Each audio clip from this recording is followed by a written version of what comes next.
Welcome and listen to this story carefully.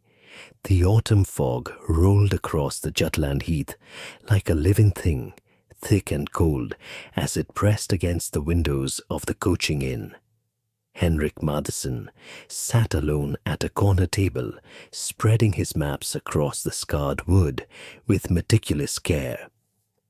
As a cartographer for the Royal Danish Geographic Society, he had spent the better part of 15 years documenting every valley, fjord, and hillock of Denmark's northernmost reaches. Yet here, in this weathered map before him, was an impossibility. "More coffee, sir?" The innkeeper's daughter appeared at his elbow, her voice pulling him from his concentration. "Please, Freya." Henrik gestured at the maps without looking up. "Tell me, have you ever heard of anyone going missing on the heath? Perhaps near the old stone circles?" Freya's hand trembled as she poured, and Henrik finally looked up to see her face had gone pale as milk. "We don't speak of that place, sir. Not after sunset, and not to strangers. I'm no stranger. I've been boarding here for 3 weeks." "3 weeks is nothing," she said quietly, setting down the pot. "My grandmother says there are things older than Denmark itself sleeping in the earth. Things that should not be disturbed." Henrik smiled indulgently. "I deal in facts, not folklore, but I would appreciate any local knowledge you could share. You see, according to my surveying instruments, there should be a valley approximately 5 kilometers northeast of here. My measurements indicate a depression in the land roughly 2 kilometers long and perhaps 300 meters deep. Yet, when I travel to the location, there is nothing but flat heath." Freya's eyes widened. "You've been there?" "3 times now. Each time, my instruments insist the valley exists. The barometric pressure changes, the temperature drops significantly, and my compass spins wildly, but my eyes see only empty moorland." "Then trust your eyes and leave it be," Freya whispered urgently. "Please, Mr. Madsen, my cousin went looking for that valley 10 years ago. They found his surveying equipment scattered across the heath, but never found him. The equipment was bent and twisted, as if by enormous pressure." Before Henrik could respond, the inn door burst open, admitting a gust of frigid air and a wild-eyed farmer. "Someone fetch Dr. Peterson. My son Axel, he's gone." The common room erupted in activity. Henrik watched as men grabbed lanterns and coats, while women whispered prayers. Within minutes, the innkeeper had organized a search party. "Where did you last see him?" someone called out. "He was hunting rabbits near the old stones," the farmer gasped. "I heard him call out, and when I looked, he was walking forward with his arms outstretched like a blind man. He kept saying, 'It's beautiful, father. Can't you see it?' But there was nothing there. Just the heath, and then his voice broke. Then he simply vanished. One moment he was there, the next he was gone, as if the earth had swallowed him whole." Henrik felt ice crystallize in his veins. The old stones were precisely where his instruments indicated the valley should be. He gathered his maps and followed the search party into the night. The fog thickened as they trudged across the heath, lanterns casting weak amber circles in the darkness. Henrik consulted his compass repeatedly, watching the needles swing erratically as they approached the ancient stone circle. The monuments loomed out of the mist like the fingers of buried giants, weathered granite covered in moss and pre-runic markings that even the scholars at Copenhagen University couldn't decipher. "Axel!" the father called, his voice swallowed by the fog. Axel, where are you? Henrik pulled out his surveying equipment, ignoring the curious looks from the other searchers. He set up his theodolite and peered through the lens, adjusting the focus carefully. What he saw made his breath catch in his throat. Through the instrument's optics, the heath was gone. In its place yawned a vast valley, its slopes covered in vegetation that seemed wrong somehow. The proportions were off, the colors too vivid and strange. At the bottom of the valley, barely visible through the perpetual twilight that seemed to fill it, stood structures. Not buildings exactly, but formations of stone that suggested architecture designed by minds utterly alien to human thought. They spiraled and curved in ways that hurt to observe, seeming to fold in on themselves impossibly. And there, on the slope of the valley, was a small figure stumbling downward. "I see him," Henrik shouted. "He's in the valley." "What valley?" one of the searchers demanded. "There's nothing there." Henrik grabbed the man's shoulders and positioned him behind the theodolite. "Look through this. Tell me what you see." The man peered through the instrument and immediately recoiled with a cry. "Mother Mary, what is that place?" "What do you see?" Henrik pressed. "A valley, but wrong somehow. And those structures at the bottom, they're moving. The angles keep changing." The man backed away, crossing himself. "That's ungodly. That's not of this earth." The father pushed forward. "Can you see my Axel? Is he alive?" Henrik looked again. The boy had stopped on the slope and turned back, as if he had finally realized something was wrong. His mouth was open, clearly screaming, but no sound reached them. And then Henrik saw what the boy had seen. Something was emerging from one of the impossible structures at the valley's bottom. It moved like liquid shadow, like smoke given weight and intention. As it ascended the slope toward the boy, Henrik caught glimpses of its form. Too many limbs, joints that bent in directions anatomy should not allow, and a surface that seemed to absorb light rather than reflect it. Where it passed, the vegetation withered and turned to ash.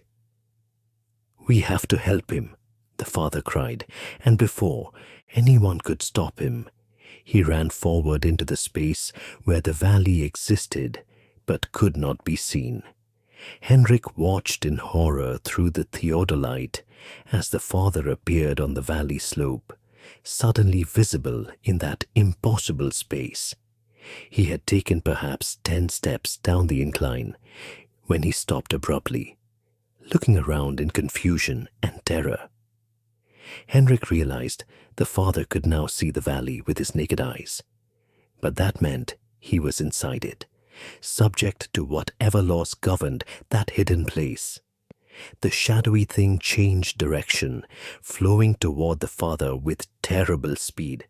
The man tried to run back up the slope, but moved as if wading through deep water. His screams finally reached them, thin and distorted, coming from no particular direction. "Do something!" someone shouted at Henrik. "You can see it. Help them!" Henrik's hands shook as he adjusted his equipment, trying to understand what he was witnessing. His scientific training warred with the evidence before his eyes.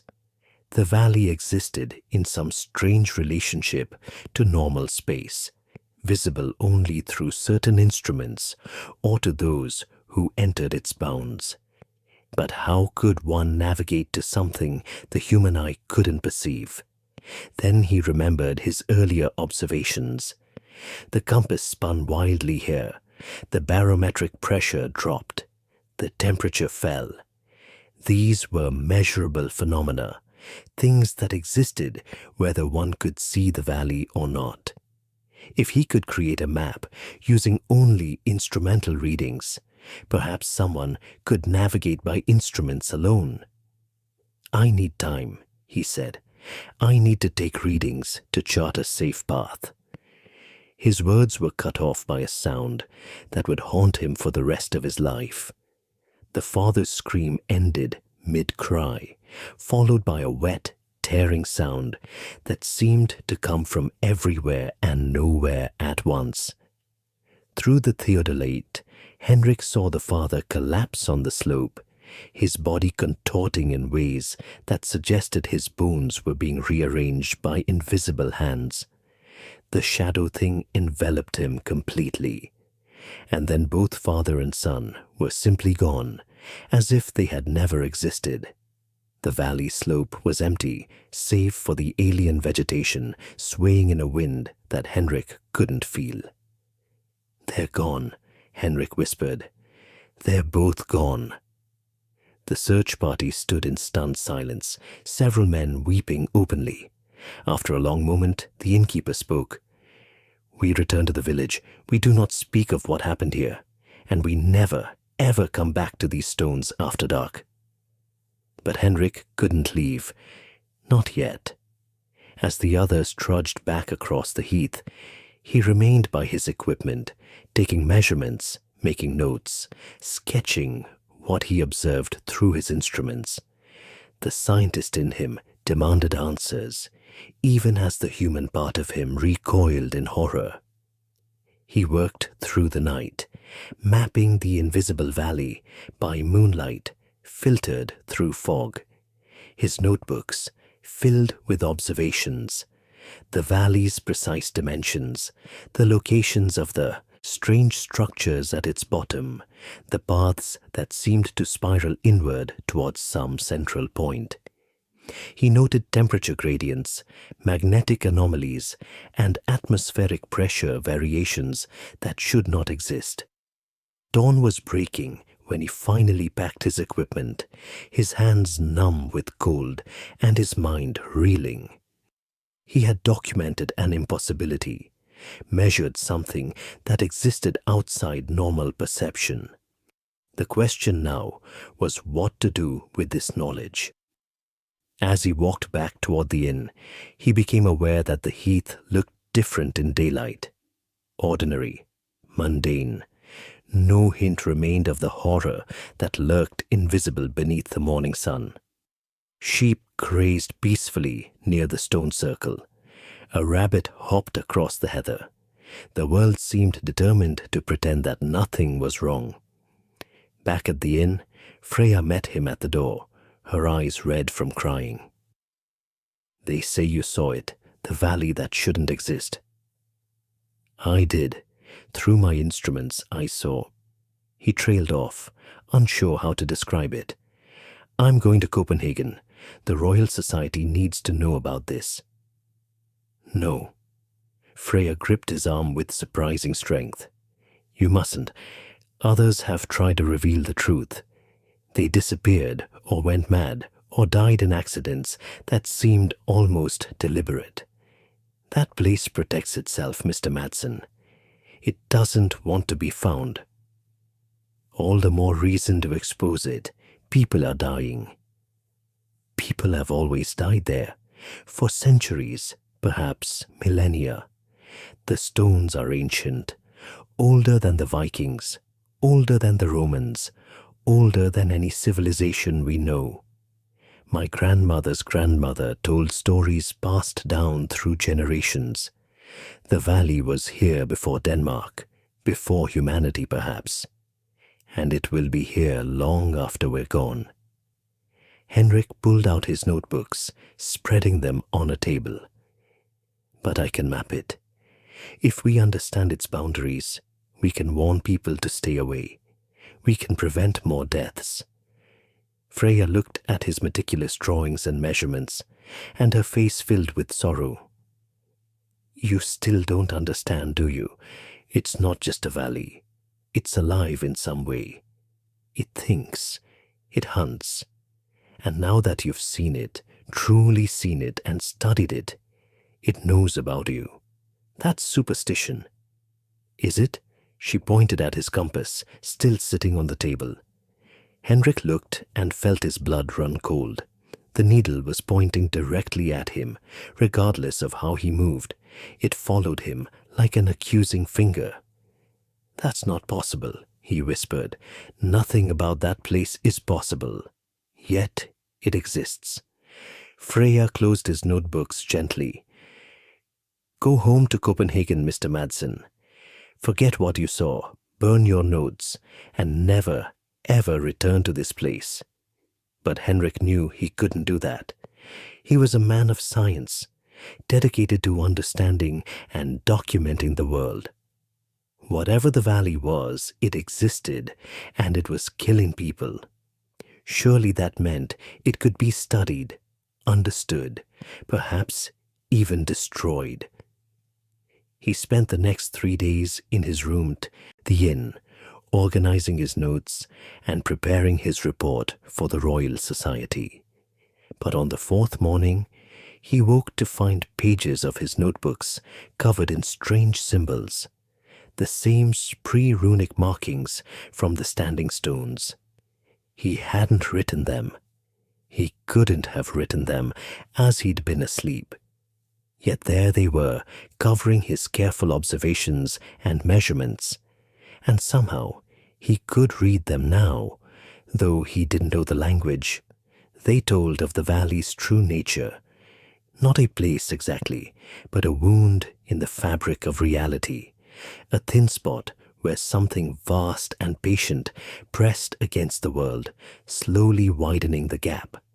The stones were markers, warnings placed by ancient peoples who had learned the hard way what lurked in that invisible space. The markings described the shadow thing he had seen. It was called a walker between, a servant of whatever vast intelligence existed on the other side. The walkers harvested those who entered the valley, taking them piece by piece into a realm where human senses and sanity could not follow. But occasionally, something even worse would emerge. Not just a walker, but a fragment of the vast intelligence itself, drawn by enough attention and belief. The final symbol was a warning. What is measured becomes real. What is mapped can be traveled. What is known cannot be unknown. Henrik stared at his compass. The needle still pointed at him, but as he watched, it began to rotate slowly, pointing toward the heath, toward the stone circle, toward the valley that shouldn't exist. It was no longer showing him magnetic north. It was showing him the direction of the valley, no matter where he went. He had marked the valley with his measurements and instruments, and in doing so, he had marked himself in return. That night, Henrik lay in bed, but could not sleep. He could feel it now, a constant presence at the edge of perception, like a word on the tip of his tongue or a melody half remembered. The valley was calling to him, pulling at something deep in his mind. He understood now why young Axel had walked forward with his arms outstretched, seeing beauty where there should be only horror. The valley showed you what you wanted to see until you were close enough to take. And what did Henrik want to see? Understanding, knowledge, the truth behind the impossible. All the things that made him a good cartographer now made him vulnerable to something that existed beyond the maps. As the church bell tolled midnight, Henrik made a decision. He would return to Copenhagen as planned, but not to present his findings to the Royal Society. Instead, he would seek out others who had encountered the impossible, scholars who studied folklore not as superstition, but as a record of true events, priests who had performed exorcisms and seen genuine evil, explorers who had returned from remote places with stories no one believed. If the valley was a wound in reality, perhaps it could be healed. If it was a gateway, perhaps it could be sealed, and if it was truly alive and hunting him, then he would hunt it in return, using every tool of science and reason at his disposal. He spent the rest of the night writing letters to colleagues across Europe, carefully worded inquiries about anomalous geographic phenomena and unexplained disappearances. He would build a network of knowledge, gather every scrap of information about this valley and others like it that might exist around the world. But as dawn broke and he prepared to leave the inn, he looked out the window toward the heath and saw something that made his heart stop.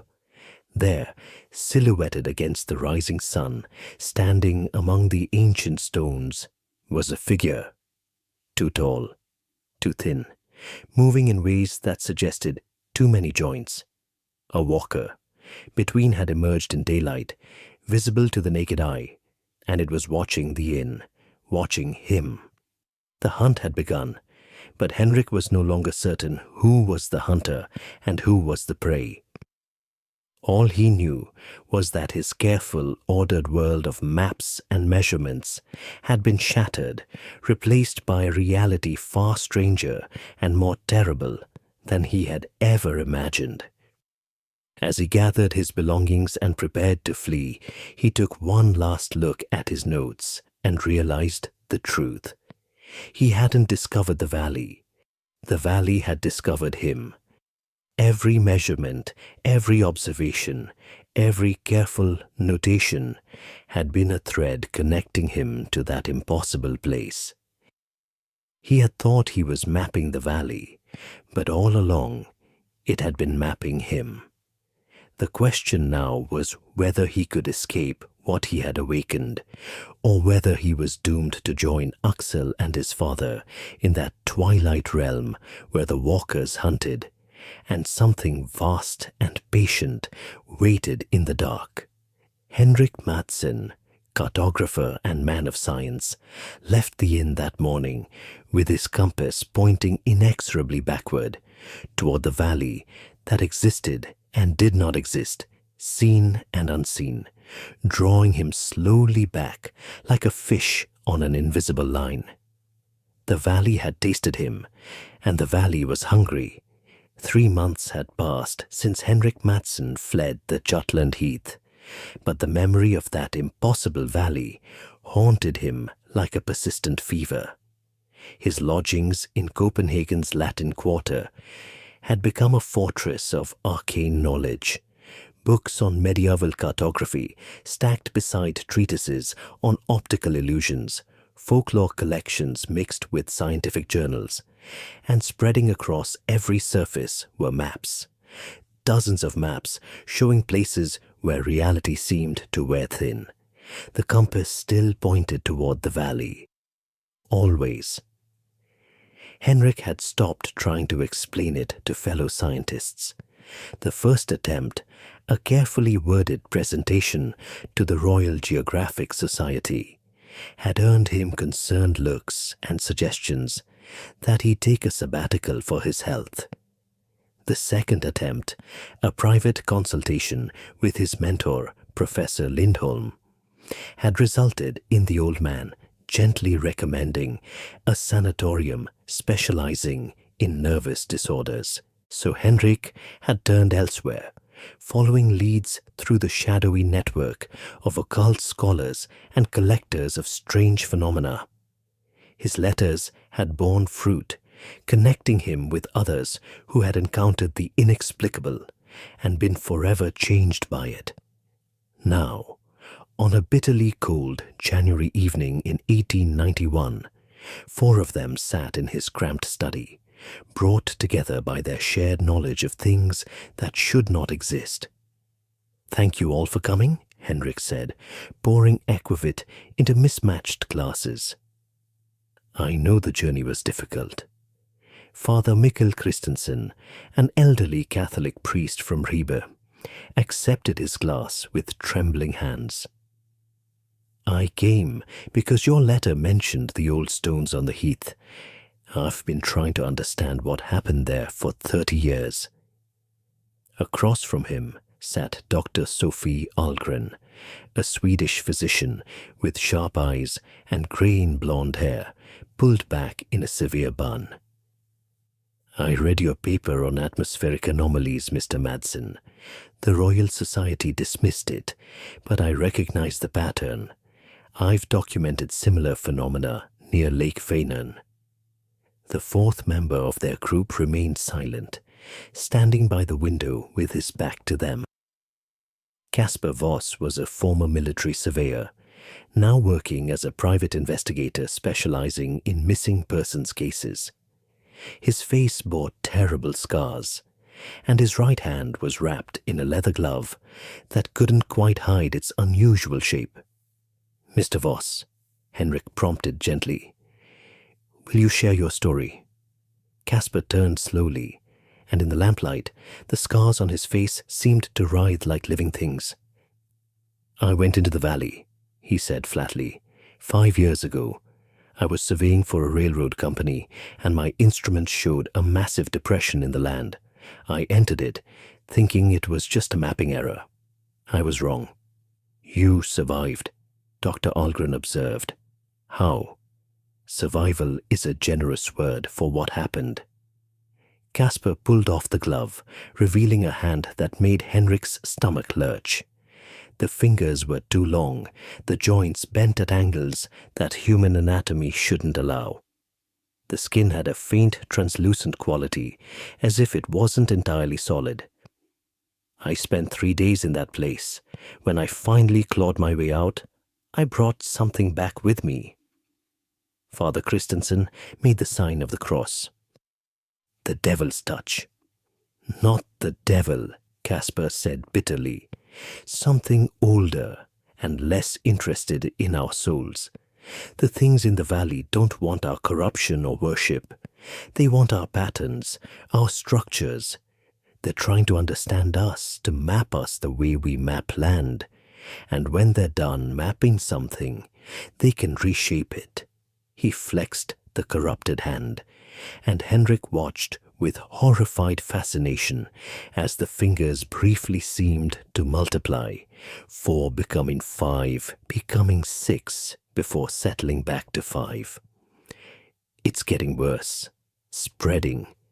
In another year, I'll be more valley than man, but before I'm lost, I intend to destroy that place, even if I have to burn the whole heath to do it." "Fire won't work," Father Christensen said quietly. "I tried 30 years ago after my brother disappeared near the stones. I soaked the area in oil and set it ablaze.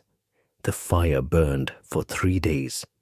When it finally died, the stones were untouched, and the valley, which I could see briefly in the flames, remained exactly as it was. If anything, the fire seemed to feed it. 3 more people vanished in the following month." Dr. Ahlgren leaned forward intently.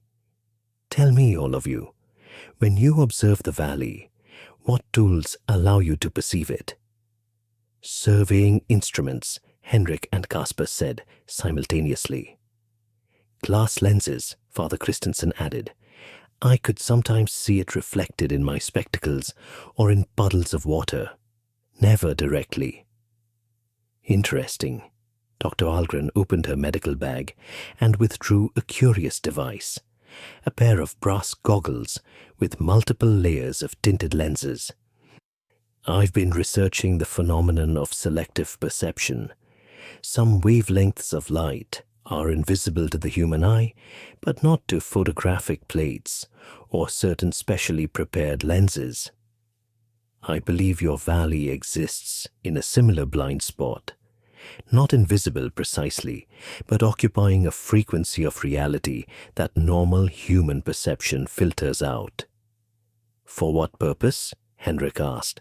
"Protection, camouflage. Or perhaps it's not intentional at all, simply a property of what the valley truly is." She adjusted the goggles lenses, clicking them through various combinations. "If we can find the right optical frequency, we might be able to see it directly, without instruments. And that would help us how? Casper's voice dripped with skepticism. Seeing the thing that's hunting us more clearly seems like a disadvantage. Knowledge is power, Dr. Algren replied. The valley relies on our inability to perceive it properly. If we can see it, truly see it, we can understand its boundaries, its nature, perhaps even its weaknesses. Henrik pulled out his most recent map, spreading it across the table. I've been correlating reports of disappearances across Denmark for the past century. The pattern is clear. The valley is growing, slowly, perhaps a few meters per decade, but consistently expanding outward from the stone circle. He traced a finger across concentric circles he'd drawn around the site. 50 years ago, disappearances only occurred within 20 meters of the stones. Now they occur within 100 meters. If this rate continues, in another century, the valley will encompass the entire heath, then spread to nearby villages. A plague of invisible space, Father Christensen murmured, consuming the world piece by piece. Not just Denmark, Dr. Algren said. My research suggests similar phenomena worldwide, holes in reality growing slowly but inexorably. In Sweden, we have Lake Vänerns drowning zone, an area where boats vanish without trace. In Germany, there's the Harz Mountains Lost Valley. Russia has the Ikso, Tunguska region. Always the same pattern. Instruments detect something human senses cannot. People disappear, and the affected area slowly grows. She laid out a world map covered in red marks.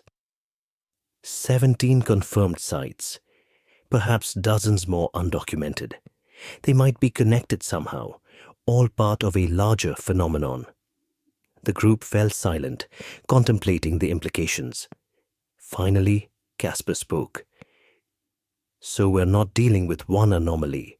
We're dealing with an invasion, a slow conquest by something that exists outside normal space. Or a return, Father Christensen said softly.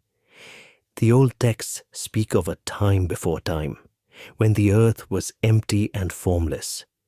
What if these valleys are remnants of that primordial state? What if reality itself is the intrusion, and these places are simply areas where the original emptiness is reasserting itself? Henrik felt his scientific training rebelling against the mystical interpretation, but he couldn't deny the pattern. Regardless of the cause, we need to determine if it can be stopped. Dr. Algren, your optical device, can you make more of them? Given time and resources, yes. But I'll need to visit the site, take measurements of the specific frequencies involved. That's dangerous, Casper warned. The valley is aware now, more active. Since Mr. Madsen's observations, it's been reaching out, testing its boundaries. Last month, 3 farmers disappeared from a village 10 kilometers away. The valley has never struck that far before. Henrik's chest tightened with guilt. His mapping expedition had awakened something.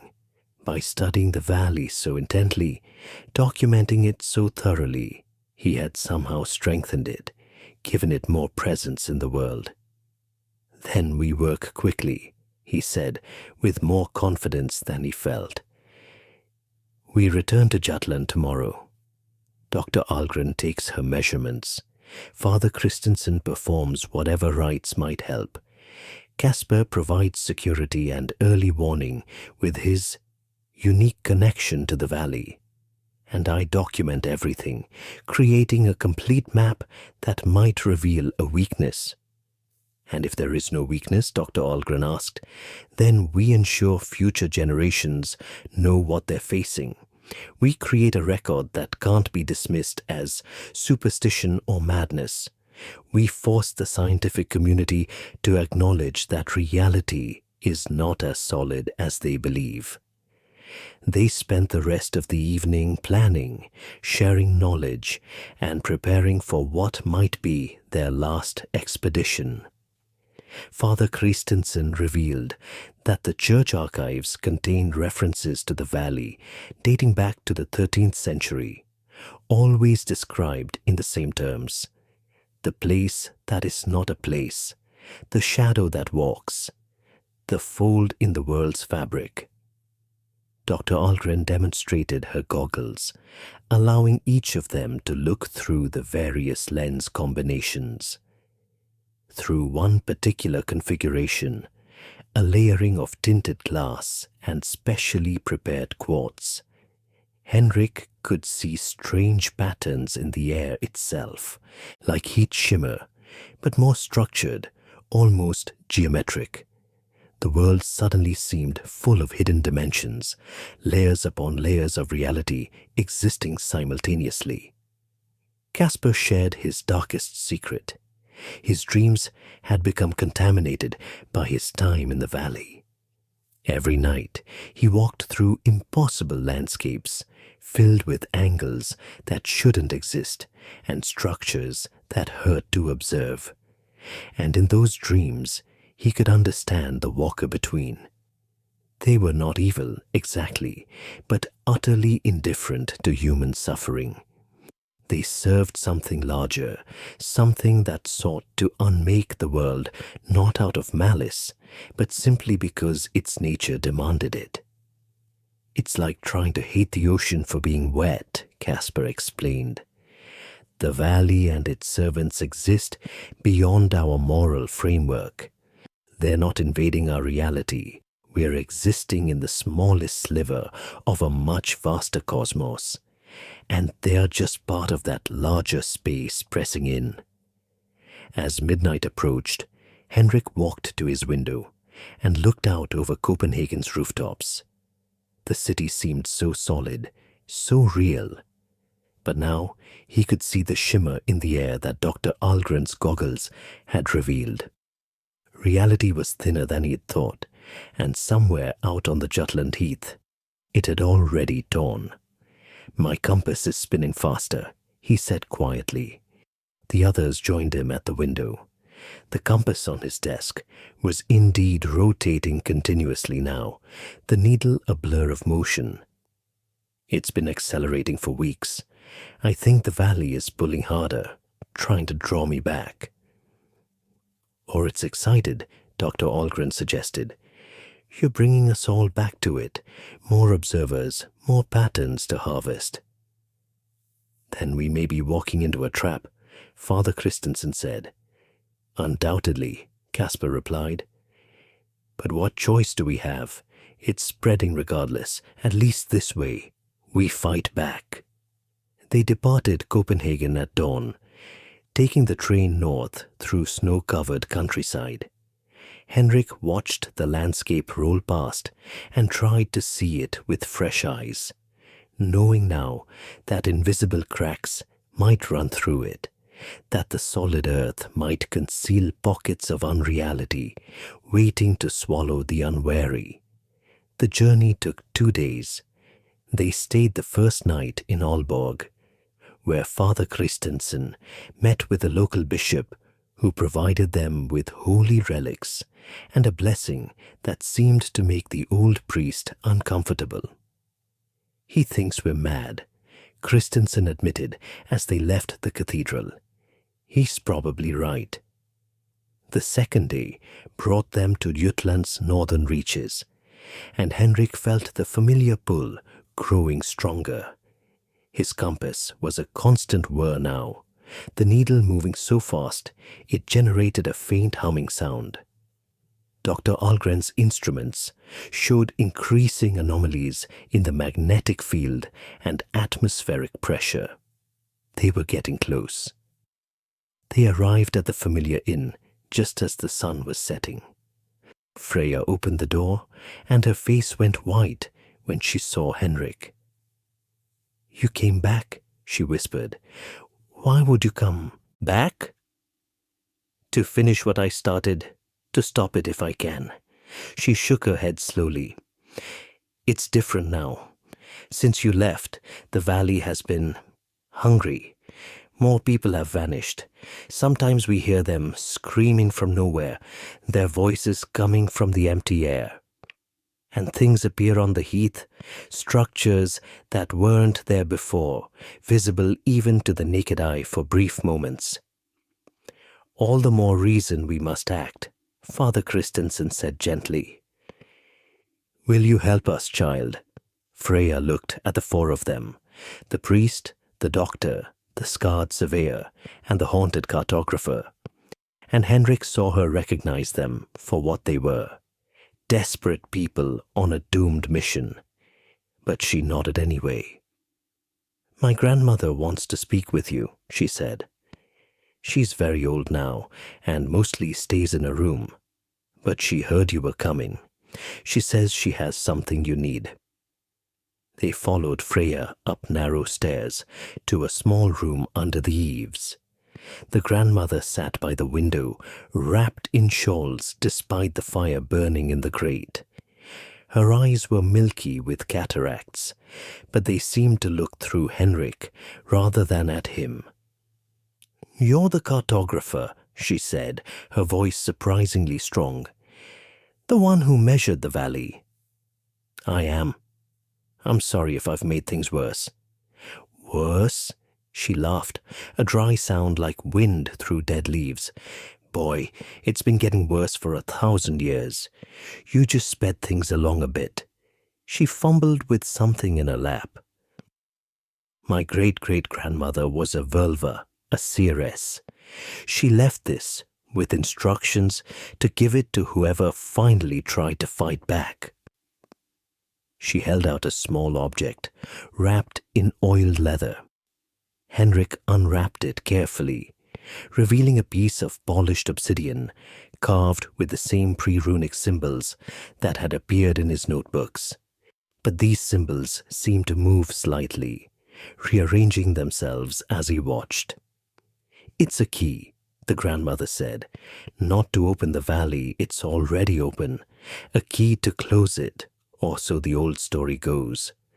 But using it requires entering the valley completely, going to its very center where the wound in reality is deepest. Most people who try that don't come back. Those who do are changed. She pointed at Casper with a gnarled finger. Like you, soldier. You've been there and it marked you.